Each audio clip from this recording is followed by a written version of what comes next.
Hello guys, and welcome back to the long-awaited Real Sniper Tactics.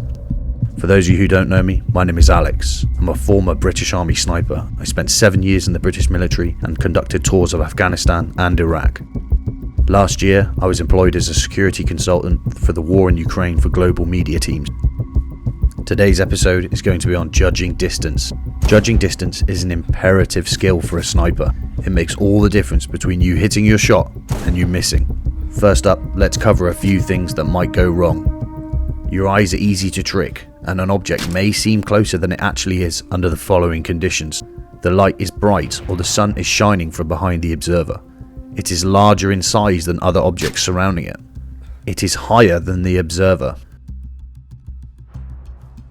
And an object may seem further away than it actually is under the following conditions.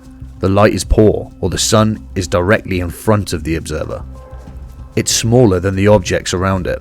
You are looking across a valley or down a street. Or finally, if you are lying down. With those issues out the way, let's move on to the methods we use to judge distance as snipers. But before we do that, drop a like on the video, leave a comment. Your engagement really helps grow the channel and also gives me a good idea of what you guys want to watch. Okay, the first method of judging distance is called the unit of measure. For this method to work, all the ground between you and the target must be visible. Any unit of measure that is familiar to you can be used. For example, a football pitch, which is approximately 100 meters long. Estimate how many units of measure can be placed between your position and the target. For example, that target is roughly 3 football pitches away. And like a wise man once said, you take what you know and you multiply. Please don't use your dicks. They're too small and I can't count that high. The next method we have is called halving.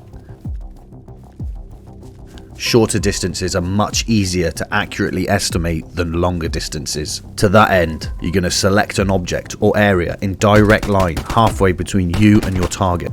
Then you're going to estimate the range to this midpoint. Once you've done this, you can then double the estimation to produce the range to the target. It sounds simple, but this has surprisingly accurate results.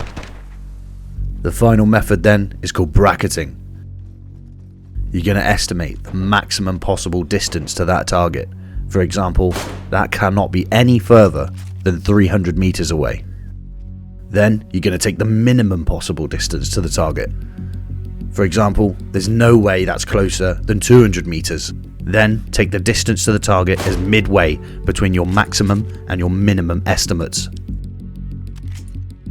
These things sound simple, but I promise you, if you apply them correctly, along with the other tactics that I've given you in this series, combined with your in-game knowledge, you're guaranteed success. These are some simple ways to judge distance. For all things sniping, DayZ and first-person shooter video games, hit the subscribe button.